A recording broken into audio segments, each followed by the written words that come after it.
네, 오늘 화요 새벽에 오신 여러분들 주님의 이름으로 환영합니다. 우리 지난 시간에는 욥의 두 번째 대답에 대해 함께 살펴봤습니다. 우리 17장에서는 욥은 하나님 앞에 탄식하며 1절에 이렇게 말합니다. 우리 함께 합독하겠습니다. 나의 기운이 쇠하였고 나의 날이 다하였고 무덤이 나를 위하여 준비되었구나. 그렇습니다. 여기서 이 기운이라고 되어 있는 것은 번역하면 숨이자 호흡을 의미합니다. 따라서 나의 기운이 쇠하였다라는 말은 지금 욥이 겪고 있는 이 질병, 특별히 피부병, 악성 종기, 이것이 얼마나 극심한지 나의 호흡이, 그리고 나의 호흡이 정말 어려울 정도의 극심한 상황을 지금 욥은 말하고 있습니다. 그리고 극심한 이 고난에 직면한 욥이 이제 자신의 마지막 탈출구는 오직 죽음뿐임을 이야기하고 있습니다. 우리 1절 후반전에 노란색 부분만 다시 합독하겠습니다. 나의 날이 다하였고. 그렇습니다. 이 땅에 태어나지 않았더라면 좋았지만 이미 태어난 것은 어쩔 수 없었기에 이 모든 고난을 빨리 벗어날 출구는 죽음뿐임을 이야기하고 있는 것입니다. 그런데 여러분, 이것은 욥이 스스로 목숨을 버리겠다라는 이런 말이 아닙니다. 이는 자신에게 벌어져 있는 이 고난의 상황이 빨리 끝났으면 하는 바람입니다. 욥은 이 자신의 마지막 희망이 죽음뿐이다라고 고백한 후에 결국엔 그것이 인간적인 완전한 한계임을 드러내며 이 17장을 마무리하고 있습니다. 그런데 여러분, 욥기는 여기서 끝입니까? 아닙니다. 우리는 욥기 마지막 장의 내용을 잘 알고 있습니다. 그 완전한 절망 속에 빠져 있는 그 인간적인 한계를 드러내고 있는 욥 앞에 이제 하나님을 만나게 되기 때문입니다. 오늘은 이제 빌닷의 두 번째 그리고 세 번째 충고를 함께 살펴보려 합니다. 빌닷의 두 번째 충고는 18장에, 그리고 세 번째 충고는 25장에 기록되어 있습니다. 그리고 욥과 욥의 친구들은 계속적으로 서로의 주장을 이야기하고 답변하고 그렇게 논쟁합니다. 처음에 친구들은 빙빙 돌려가면서 이야기했지만 두 번째 그리고 세 번째 지나가면서 욥을 향하여 직접적으로 비난하며 그를 곤란하게 만듭니다. 우리 다음 자막을 보시면 처음에 친구들은 이렇게 말합니다. 욥이여, 잘못한 것을 회개하고 너는 돌이켜야 된다. 그러면 하나님은 너를 용서해 주신다. 이렇게 빙빙 돌려가면서 그리고 부드럽게 욥을 향하여 권면했습니다. 그런데 다음 자막에 보시면 두 번째, 세 번째 그 토론에서는 욥을 향하여 직접적으로 이야기합니다. 욥, 너는 교만한 사람이다. 너는 악인이다 라고 말하며 욥을 향하여 감정이 격해짐을 우리는 계속적으로 살펴볼 것입니다. 오늘 본문에 나와 있는 13절 말씀도 보십시오. 18장 13절 말씀입니다. 우리 함께 합독하겠습니다. 질병이 그의 피부를 삼키리니. 그렇습니다. 이 18장에는 무엇이 기록되어 있냐면 악인이 당하는 여러 가지 아픔들이 기록되어져 있습니다. 13절에 그 중에 하나가 무엇입니까? 질병, 그의 피부. 지금 욥이 어떤 상황입니까? 피부에 악성 종기가 나서 기왓장으로 긁고 있는 그런 상황입니다. 그런 상황에 지금 친구는 그 상황을 꼬집어서 욥, 너는 질병이 그리고 너의 피부가 계속적으로 삼킬 것이다. 그리고 14절에 보시면 너는 장막에서 뽑힐 것이다.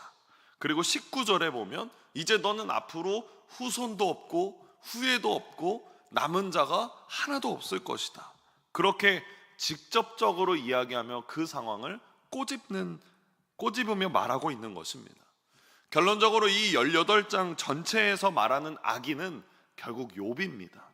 빌닷은 욥이 악인이기 때문에 하나님이 그와 가정 그리고 모든 것을 멸망시켰다라고 주장하죠.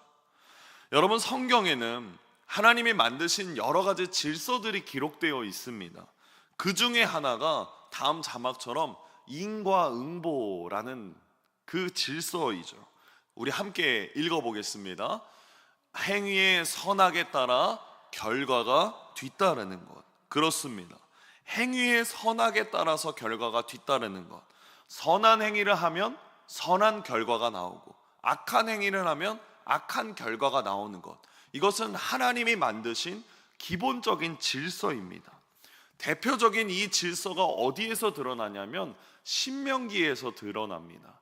출애굽 2세대들에게 모세가 이렇게 말합니다. 우리 28장 1절부터 3절 그리고 6절 말씀 함께 우리 스크린에 보면서 합독하겠습니다. 내가 내 하나님 여호와의 말씀을 삼가 듣고 내가 오늘 내게 명령하는 그의 모든 명령을 지켜 행하면 내 하나님 여호와께서 너를 세계 모든 민족 위에 뛰어나게 하실 것이라.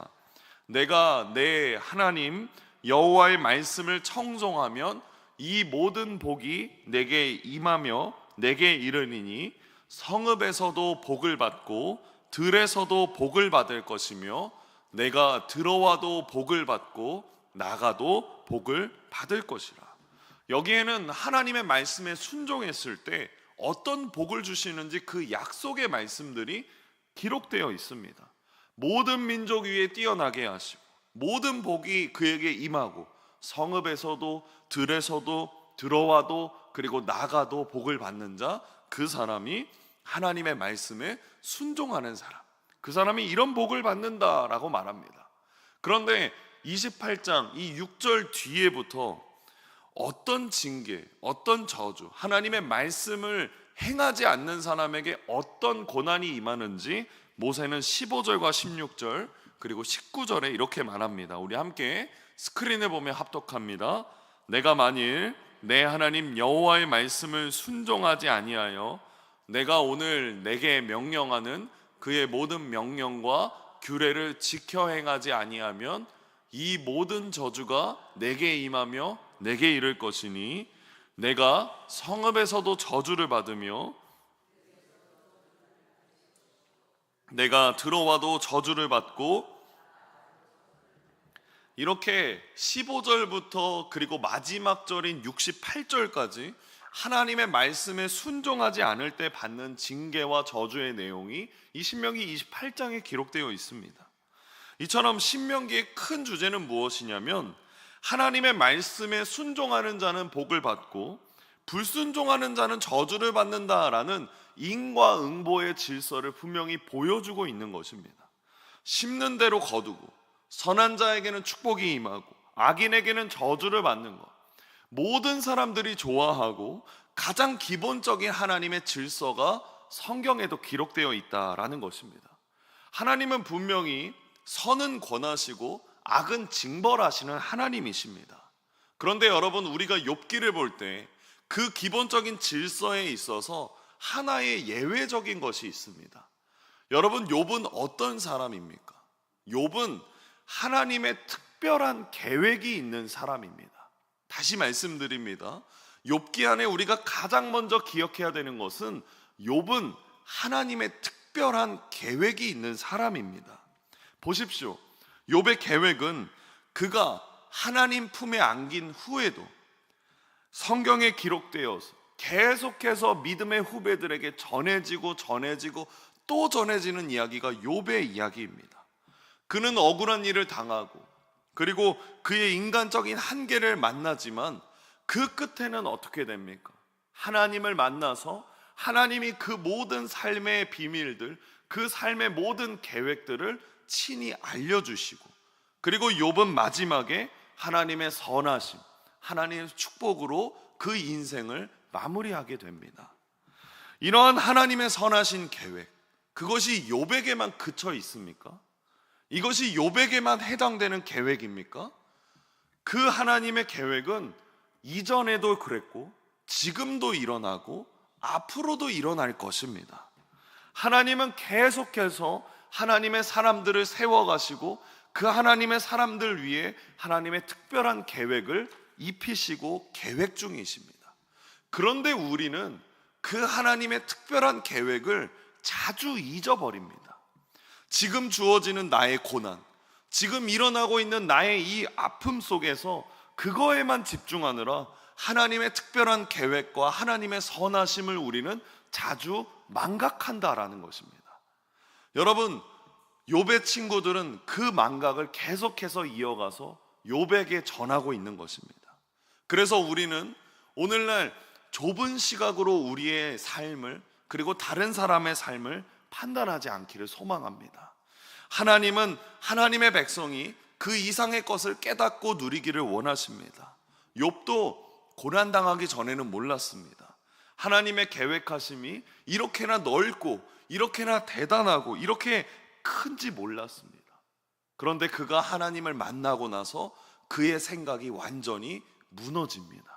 그리고 다시 일어서고 하나님의 크신 계획 안에서 자신의 삶을 온전히 내어드립니다. 사랑하는 성도 여러분, 고난 속에서 욥은 성숙해졌습니다. 고난 속에 억울함과 이해할 수 없는 고난을 하나님 앞에 토로하는 욥이었지만, 이후에 하나님을 만났을 때 욥은 한층 더 성숙한 신앙을 갖게 되었습니다. 여러분, 우리도 삶을 살다 보면 여러 가지 고난도 당하고 여러 가지 아픔도 겪게 되고 고난과 눈물 흘릴 때가 분명히 있습니다. 그런데 그때마다 하나님의 은혜와 특별히 하나님의 특별한 계획이 있음을 믿어 의심치 않기를 소망합니다. 그래서 더 성숙한 신앙을 이루어내시고 더 성숙한 하나님의 사람이 되어서 깊은 신앙의 자리까지 나아가는 저와 여러분이 되기를 소망합니다. 시편 66편에 시편 기자는 이렇게 말합니다. 하나님이여, 주께서 우리를 시험하시되 우리를 단련하시기를 은을 단련함 같이 하셨으며, 주님이 우리를 단련하시는 것에는 분명한 이유가 있습니다. 특별히 이 기도의 자리, 말씀의 자리, 예배의 자리에 나온 저와 여러분을 하나님께서 불러주시지 않았습니까? 하나님께서 우리를 불러주셨기 때문에, 선택해 주셨기 때문에 하나님은 그의 백성을 놀라운 섭리로 인도하십니다. 우리의 시선을 하나님을 향하여 이끄시고 우리의 마음을 하나님의 마음으로 넓히도록 이끄시고 우리의 손이 이웃을 향하여 선을 베풀 수 있도록 하나님은 인도하십니다. 하나님 나라 백성에 합당하도록 우리는 그렇게 성숙의 자리로, 고난의 자리였지만 그것이 성숙함의 자리로 주님은 계속해서 우리를 인도하십니다. 그러니 여러분, 욥기서를 볼 때마다 잊지 않으시기를 소망합니다. 하나님이 욥을 향하여 특별한 계획이 있었던 것처럼 오늘날 우리에게도 하나님의 특별한 계획이 있습니다. 그 계획이 있는 것을 믿는다면 우리의 고난의 자리에 있을 때 우리는 불평과 불만이 아닌 하나님을 향하여 전심으로 그리고 솔직함으로 나아가는 자리가 될 것입니다. 그러니 사랑하는 여러분, 오늘날 우리에게도 이러한 하나님의 섭리가 일어남을 믿어 의심치 않기를 소망합니다. 고난이 없는 시대가 있었습니까? 고난을 피하며 살아가던 그리스도인이 어디 있었겠습니까? 어쩌면 고난을 겪고 환난 속에 있을 때 우리의 신앙은 더욱더 선명해집니다. 우리가 진짜 믿고 있었던 것이 무엇인지, 우리가 하나님을 어떤 태도로 모시고 있었는지 그 고난 속에서 확연히 드러날 것입니다. 그러니 저와 여러분이 오늘 이 화요일에 놀라운 섭리의 하나님을 신뢰하는 믿음의 사람들이 되기를 주님의 이름으로 축복합니다. 기도하겠습니다. 주님, 어떤 경우에도 하나님을 믿고 신뢰하며 하나님의 놀라운 섭리를 발견하도록 도와주시옵소서. 어떤 상황 속에서도 담대하게 하시고 하나님 나라 백성다운 삶을 살아가게 하시고 주님을 믿는 하나님의 사람들이 되도록 이끌어 주시옵소서. 이 나라를 위해서 기도합니다. 대한민국을 세우신 하나님을 기억하며 이 나라의 아픔도 주님이 아시리라 믿습니다. 오늘 진행될 제21대 대통령 선거 투표 속에 대한민국의 미래를 위해 기도하며 신앙과 양심의 표를 반드시 행사하도록 도와주시옵소서. 특별히 하나님의 뜻과 선하심이 몸과 마음이 아픈 환우들에게 일어나기를 기도합니다. 환우들에게 주님의 의로운 손이 함께하사 치료받게 하시고 수술을 앞두거나 회복 중에 있는 환우들에게 치유의 능력을 더하시며 친히 머리마다 안수하여 주시옵소서. 모든 것이 하나님의 놀라운 섭리인 줄을 믿으며 살아계신 예수님의 이름으로 간절히 기도드렸습니다. 아멘. 우리 찬송가 191장 내가 매일 기쁘게 우리 1절 2절 찬양하고 우리 함께 기도하겠습니다.